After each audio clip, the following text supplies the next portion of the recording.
this might resonate with some people, where you kind of get the itch to want more. Like I'm always like, Right. I wanted something in addition to my 9 to 5, which I still actually currently have. I work as a market research consultant, and I've been in that job for 13 years now. So again, like I say that too, because most people do have 9 to 5s and they are afraid to explore entrepreneurship. Right. I do it. I'm a living, breathing example. So I got the itch to purchase a condo. Like that was my first rental. So I purchased my condo, and I conventionally, and I say that you'll see why, like that's 20%, down, traditional mortgage. Right. And then I fast forward to 2017.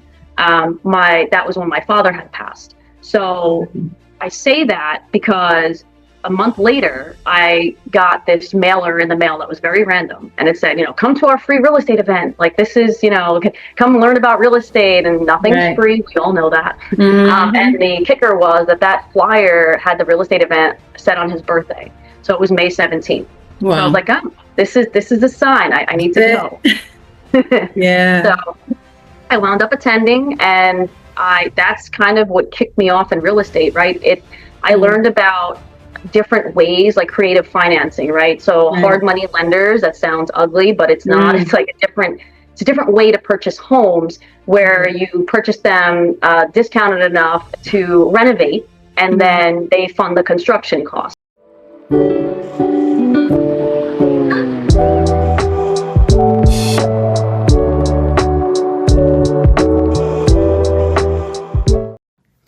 Hi, everyone. Thank you for stopping by. And if you're new here, my name is Shola, and I am the founder of Activate Her Purpose. Activate Her Purpose empowers women to step boldly into our calling, embrace our gifts, and live the life that we are meant to live with confidence. We have another special guest, and thank you so much for the feedback on the last video and the last conversation. We have another special guest today, and she will be getting into a lot of various topics and industries and a lot of wisdom to share. So sit back and relax, and let's get into this episode. Hi, Holly. How are you? I'm good. How are you? Good. Thank you for making time for me today. We had a chat not too long ago, and I said, you have to share your wisdom with our audience. Of course. And thank you for having me on. Of course. I can't wait to get into everything we're about to talk about today. In fact, our conversation, I had to just start scribbling notes, and I have a to-do list for myself. So I can't wait till the audience hears your insight and your wisdom. So let's get right into it. Before we start, though, I do want to give our audience a brief bio of your background. And Holly Fagan is an entrepreneurial growth coach, a real estate investor, a speaker who helps business owners bridge the gap between personal growth and business strategy. With experience in flipping homes, managing rental properties, and investing in larger apartment syndication deals, Holly brings a practical, results-driven approach to entrepreneurship. And I don't know how you juggle all these balls in the air, but she is a natural-born solver, and I guess that's the reason. Brainstorming creative solutions for business challenges, and inspires others through her motivational guidance and mindset-focused strategies. Through her coaching, events, and presentations, Holly empowers entrepreneurs to take bold, strategic action and achieve meaningful growth in both their business and personal lives. And I can attest to that this is very, very true. In fact, I am so inspired by our last conversation that I've started to make phone calls. I've started to rethink my whole life. And I know that you have many more things to share today. So even though I did share your bio, I know you're a lot more than that. And I just want to give you a chance to express a little bit, not everything yet, but just summarize how you got into this field, into this industry, and how you do so many things so well. And just give us a brief intro. Sure. Yeah, so you did a good job.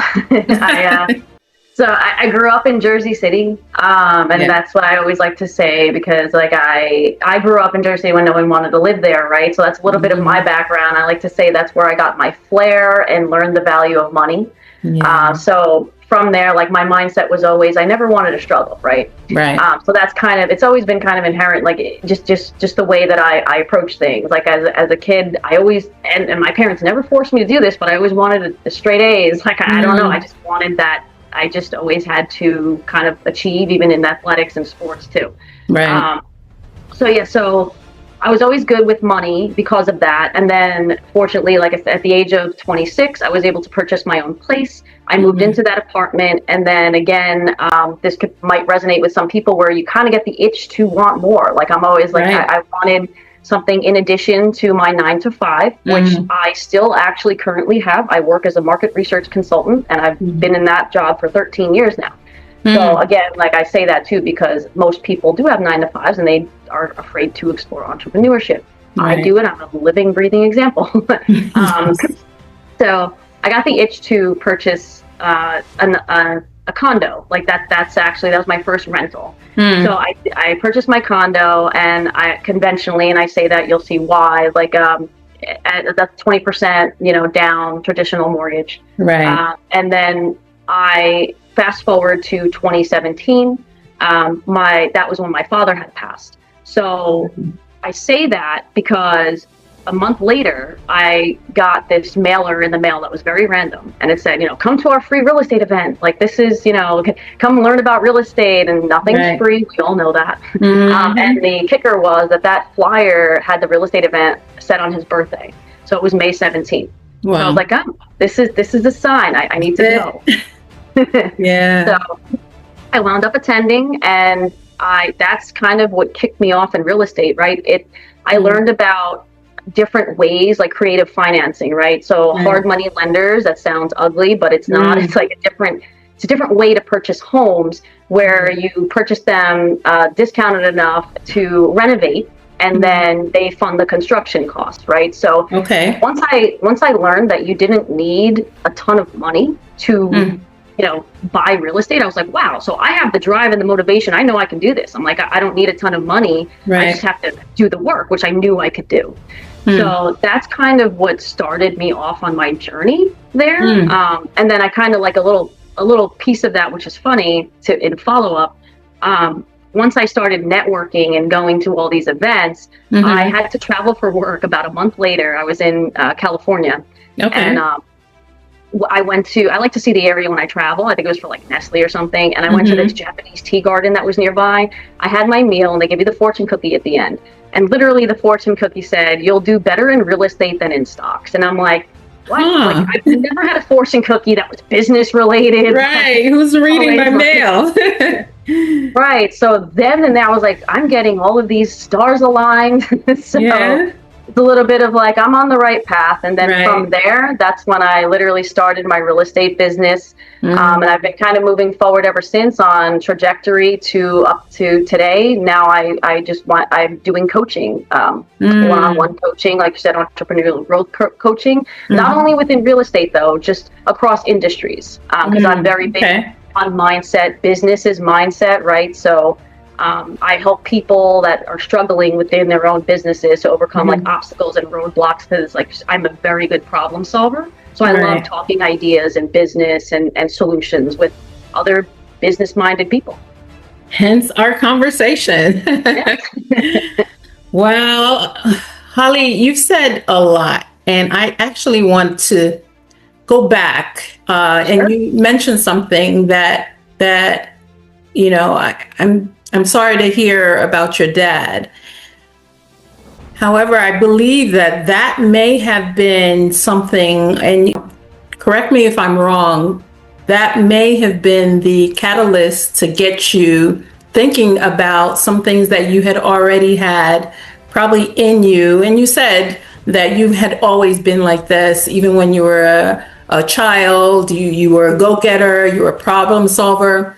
But some events in our lives actually motivate us to go in and dig deeper and actually go after the thing that has always been in us. Could you speak to that a little bit?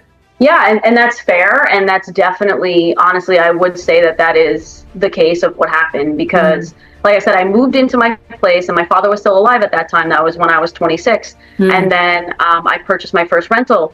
He was still alive then, and that was my conventional way. But it wasn't really like, I didn't start a business and move forward. And I really didn't do that until he had passed away. Wow. So, you know, not saying that that's healthy, but I took that grieving energy and kind of took that shift and put it into, you know, it just made me more motivated to really want to do more.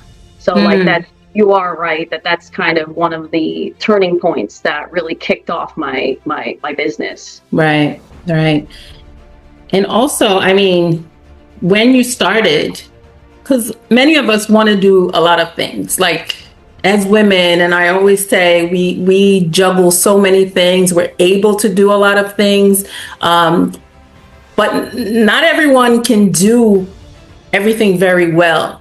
So how did you figure out that, okay, I'm going to start this, I'm going to get some information, travel, figure out how this is going to play out. But what really made you think that this was the direction that you wanted to go and stick to it? I know definitely it took hard work, but I'm sure there's more than just the hard work that set you on your way. Yeah, I mean, so I like naturally, I'm a very analytical person. So like I'm very logic brained, and I knew that like, honestly, like to your point, it didn't have to be real estate, right? Because at the end of the day, it's running a business. Right. And essentially that's what I liked. And I just found that real estate, because especially the fact that you own properties when you have the rental, that's like you're owning assets, right? So to me, that just kind of made sense logically as the next step for passive income, especially. I mean, there are multiple ways to make passive income. It's just that this one, I was able to do enough research. And really, when I went to that event, it kind of clicked because I'm a natural researcher at heart. So I did, and I would say, like, before you get into something and choose like a niche of what you want to do, research it to its fullest. Like, because there are people out there that'll tell you things that might not be true, right? So do your own research. That's what I did. And that's why I really chose like the real estate route. And I listened to podcasts. I went to events. Networking is huge. I would totally recommend, I started off doing meetup.com. Like I said, sounds like a dating service. It is not. It does. You can go to meetup.com and type in a business related. It doesn't even have to be business related. It could be a hobby related. You type in your hobby or business and it gives you local events, right, that are nearby. So that's how I started and what I did. And I was networking with people. So that was key in really getting started. And then when I started going to these events, because I took, I will say too, get within the research, like get educated, not the $50,000 course, unless that fits your industry. Exactly. But get educated. Money.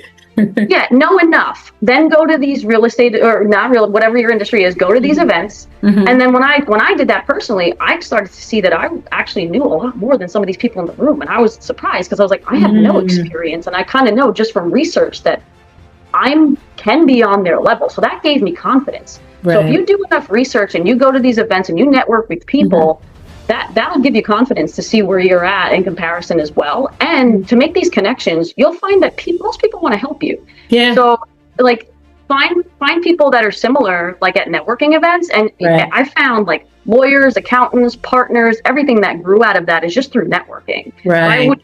I couldn't stress that enough. Like to network with people, find someone that knows more about the industry you're interested in, partner with them. They'll act as your mentor, right? And that's kind of how I would recommend really getting into any industry that you're curious about, really. You're so right about that. And we hear it all the time. We hear it on our feeds. We hear it on TV, network, partner, collaborate. But it really hits home how important it is to network, because one connection can change the trajectory of our whole lives. And the networking piece, you mentioned in our last chat, actually allowed you to pivot to something that I had heard from you.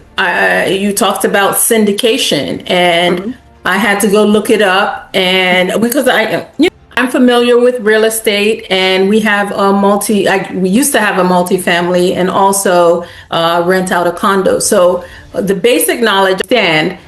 But when you mentioned syndication, I had to go in and do a little bit more research, and I'm sure that people will be very surprised what this involves. So I would love you to, talk to me a little bit about what that is, and how this can be leveraged in our real estate journey, and in addition to everything else that you do. Sure. And you're exactly right. So that, like, just from networking, I found out, I educated myself. Like, I had no idea what syndication was. Like, right. I was going to these events, thinking real estate, whatever. Mm-hmm. You don't know what you don't know, right? That's why it's very important to surround yourself with people that are doing what you want to do. Like, that is very important, because they know things, because they've been in the industry that you don't know. So by going to these networking events, I saw one that said syndication. I'm like, what is that? So I was like, all right, whatever, let me attend the event. So I went there, and they spoke about multifamily apartment buildings, but like the 100, 200 plus units. And I'm like, wow. I'm like, that's intriguing. This is interesting. I was like, so then I kind of was like, okay, I'm just starting. I was like, I know this is something I want to do. Right. I'm putting this as like a little check mark, on the side. And so I did all my research, of course, with syndication. Right. And I talked to people at the event, because I was doing my own thing, like real estate-wise, smaller multifamily. And then I started networking with people with syndication. Now syndication is sounds like it's a scary word. It's literally just multifamily apartment building investing. Mm-hmm. So with the syndication, the way it's structured is the way that these people own buildings. It's run by general partnerships, which are like 5 people that run the whole deal, and then limited partners that's just investing in it. So syndications are simply something you could be active in and run the deal with the team, or you can invest in it with they have a minimum buy-in. It could be 25,000, 50,000. They're all different, right? Okay. And you have an investment buy-in, so where you actually own a portion of that building. Right. And they run the deal, trust your operators, right? You don't just give your money to anybody. But like that, I started to learn a little bit about that business. More. And that's when I started networking and finding events then that spoke about syndication and multifamily apartment buildings. So I started networking with everybody. I actually started traveling nationally, even even internationally. We had a couple events, which was kind of awesome. And so you get to talk to these people, and you'll find that it's such a small world. It really is. So like you make partnerships with people, they remember you, right? You make an impression. I started showing people who I am, right? What my skill set was. And even then, right, as an example, to get into this, like, I'm very good. I'm analytical. I'm good at like speaking to people and things like that. That's my skill set that I knew I had.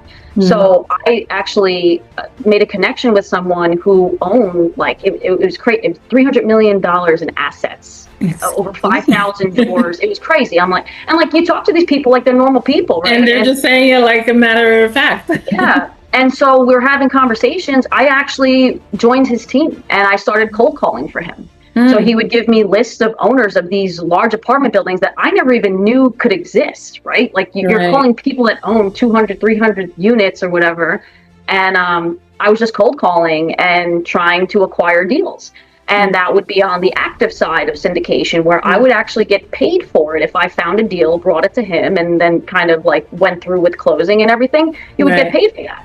So I would say, like, again, you don't need a ton of money. Find your skill set. And make it into something, right? Understand what you can do, even cross industry. Obviously, mine is real estate, but you don't have to be. I know we spoke a little bit about that. Like like for me, like my real estate, it's kind of a little off. But like with I like interior design, but I do that with my flipping, right? Yeah. So like that's just an example. Like I would say for entrepreneurs out there trying that you don't have to do real estate. Like find your skill set. You could also find your skill set and then do it in real estate, even though you're not interested in real estate. Exactly. It applies. So that's kind of what I did with syndication, to be a part of that team and start cold calling and be a part of that, and then traveling, which then grew into me running my own monthly events here to teach people how to invest in real estate, right? For syndications, I would put on presentations and teach people.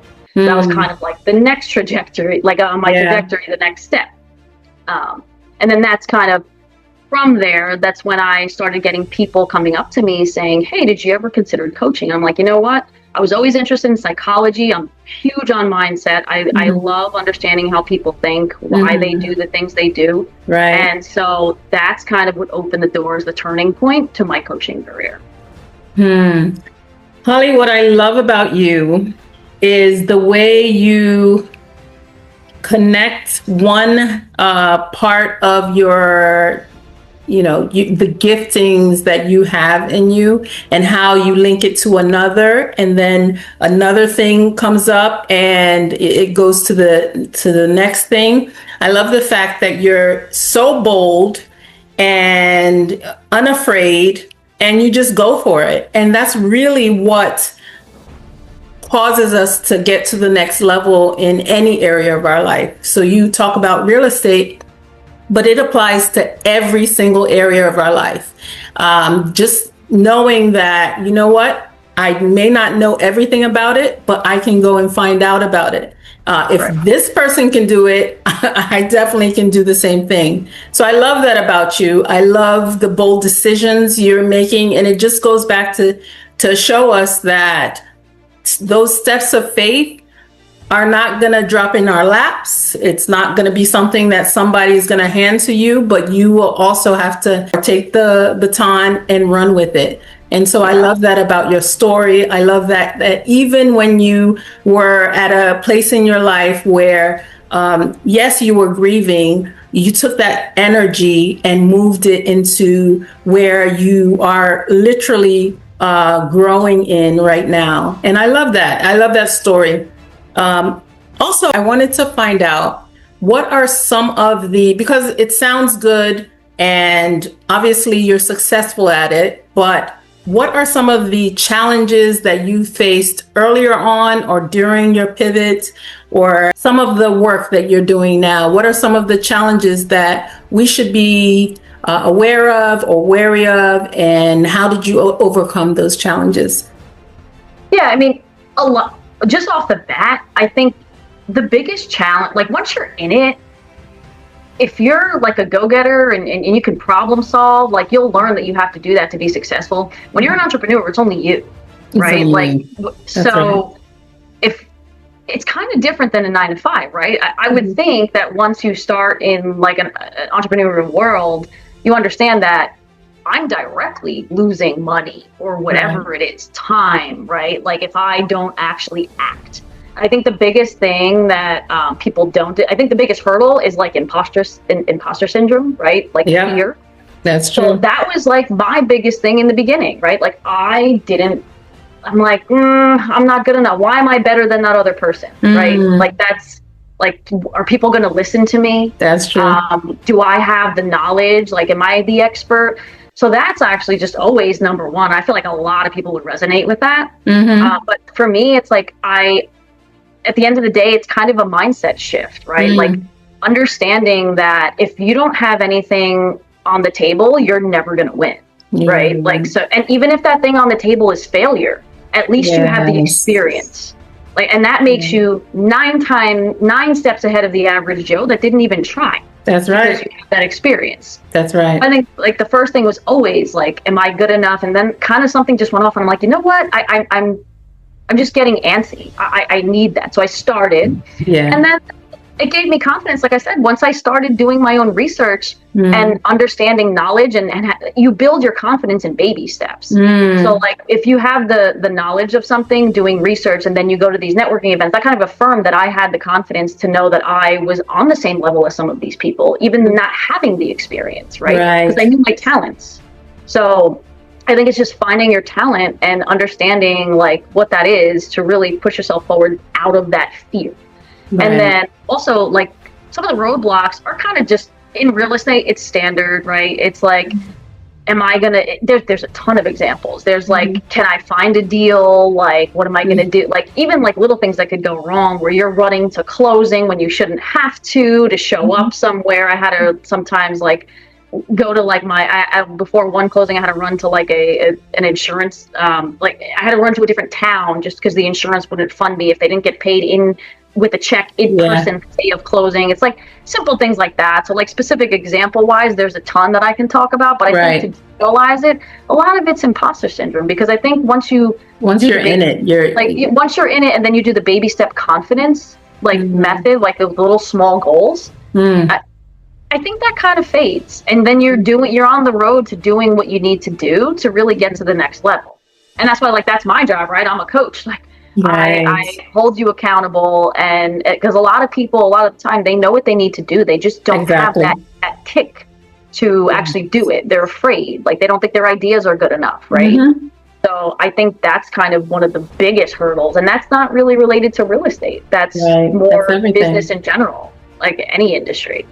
No, you're so right about that. And I was going to say the same thing. A lot of us already know what we're supposed to be doing. It's just like, I need to lose 20 pounds.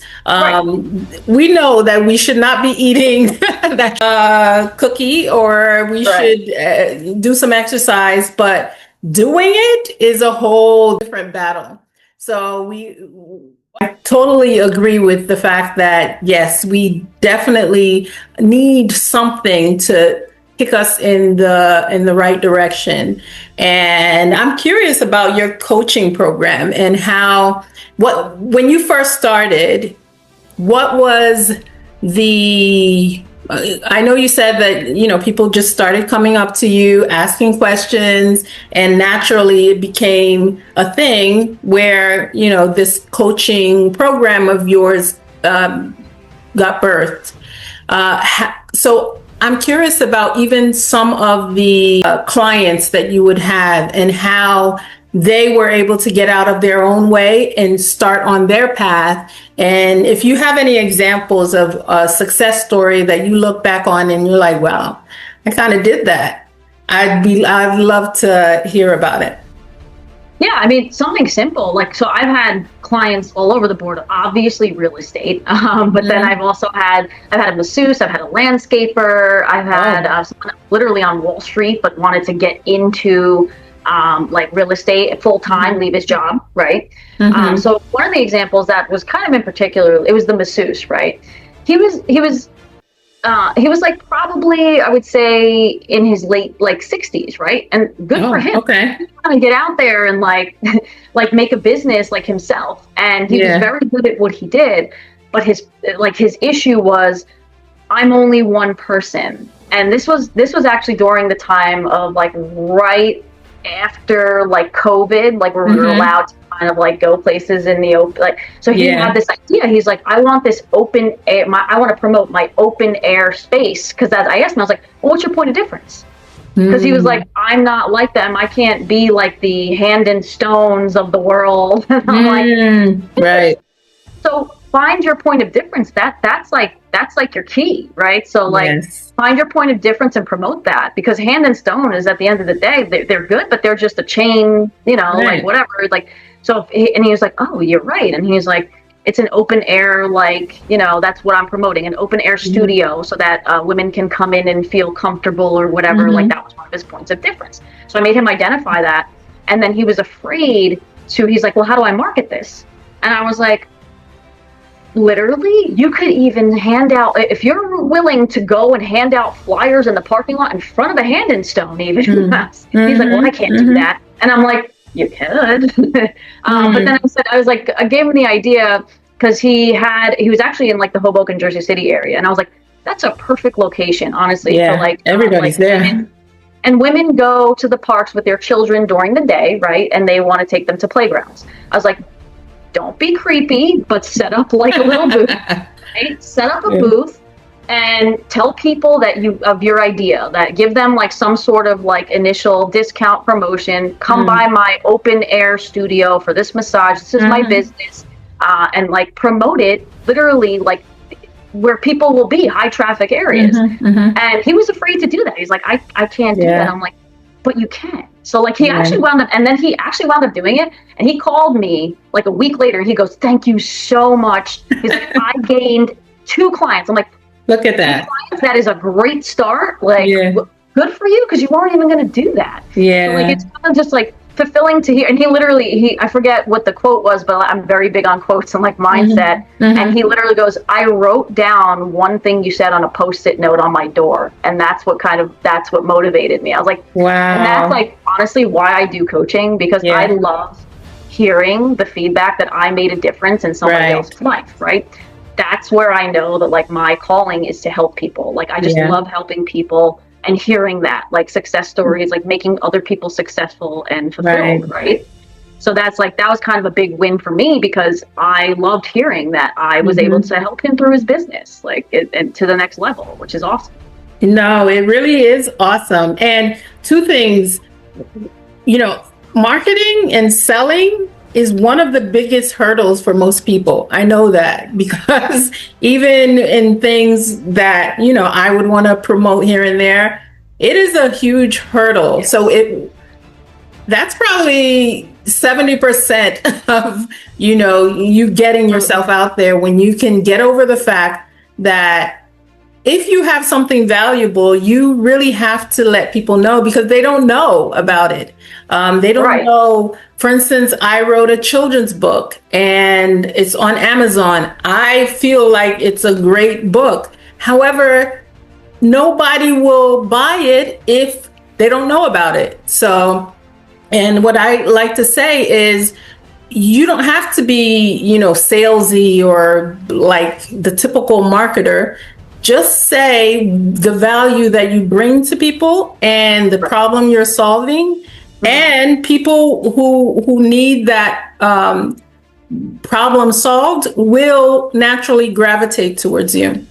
And secondly, I just love the fact that first of all, I'm the type of person that I love when I hear about something, just like when I spoke to you and you told me all these things, I've already told 3 people about it. I love sharing. I love making sure that, people understand the value of things and connecting them to it. And that's the foundation of being a great coach, because you are imparting the things that you've learned along the way, and they get to experience that very thing. So that's such a great point around being a person who elevates people through your coaching. Another question I have is, what does success look like for you nowadays? I know you have so many streams of income. I know you have your 9 to 5, you have your entrepreneurial journey, but what does success look like for you, Holly? Yeah, sure. For me, success is, like I said, it's kind of with that story. Like, I want to make a difference in everybody's lives, right? So like, I kind of coined, like, I guess, phrase, spiritual legacy. That's kind of my why, right? Like, my vision. Like, when I'm long and gone, I want spiritual legacy, where I want people to talk about me in the ways that I have actually impacted their lives, right? Like, that to me is worth more than money. And it's just knowing that I'm able to touch everybody that I come in contact with. And like, that's like more fulfilling to me, just because I like helping people and like moving people to success, especially people that think they can't do it, because everybody can. It's just that I hate seeing people that don't move forward on their journey, just because they have limiting beliefs, because they were told once they couldn't do it, or there's something there that's blocking them, right? So I think that's kind of the main goal, just being able to touch, like, make an impact on everybody that I come in contact with. And at the end of the day, it really isn't the money that you make or how big your bank account is. It's really the lives that you touch along the way. That is powerful, and that is the most important part of life, knowing that what you're leaving behind is going to live beyond your life, and the legacy that you're creating and leaving is something that generations to come will learn from, will grow from, and that's an amazing answer. I also wanted to know, what is something or a quote? You said you love quotes, you love the things that you share with your clients. What is a quote that changed your life and that you always refer to, or a Bible verse or a mantra or a song that you always look to, especially when you're going through those challenging times that we always go through?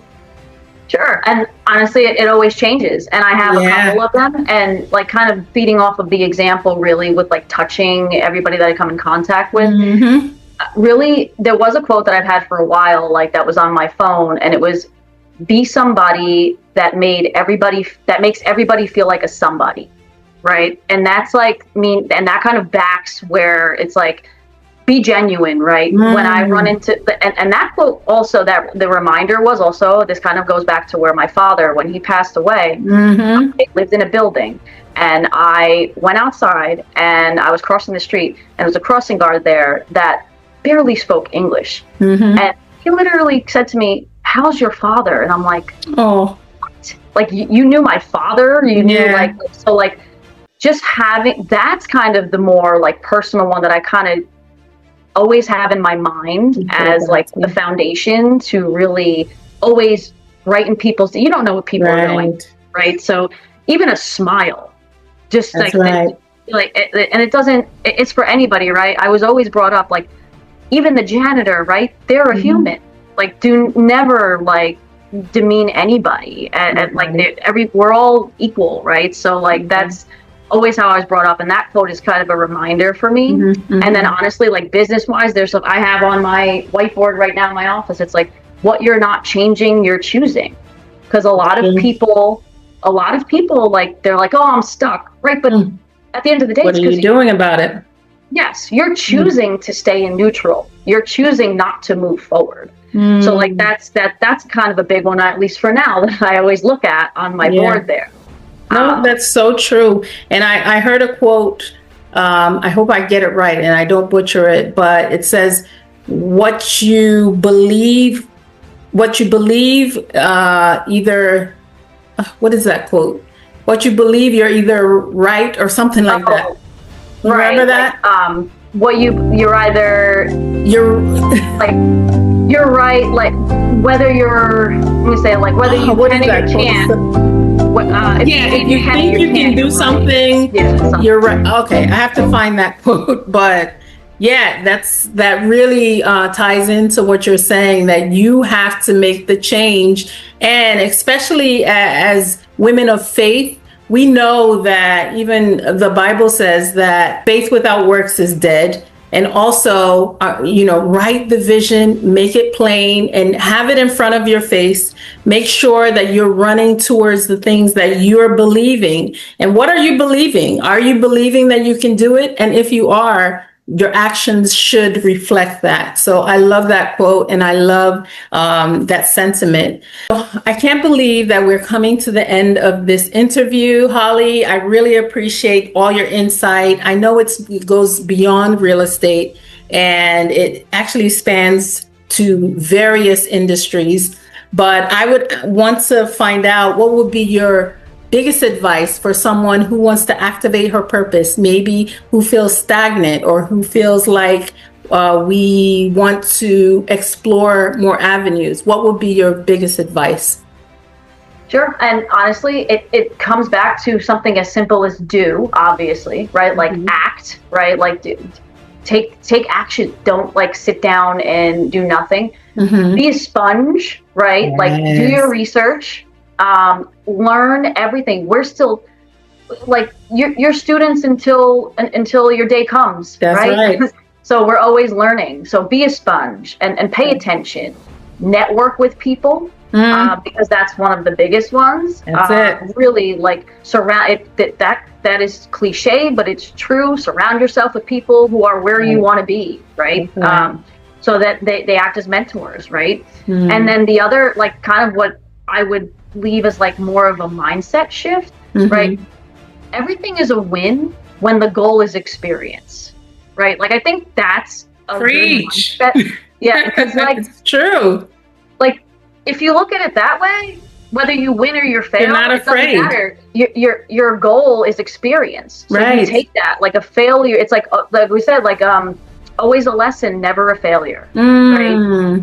Like, so failure always gives you the experience. Like I said earlier, you're 9 steps ahead of the average Joe because at least you tried. Right. So even if you fail, you've gained that experience, and that's what it takes to problem solve and understand what you need to do to move the needle to get to the next level, because you tried, you're better next time, right?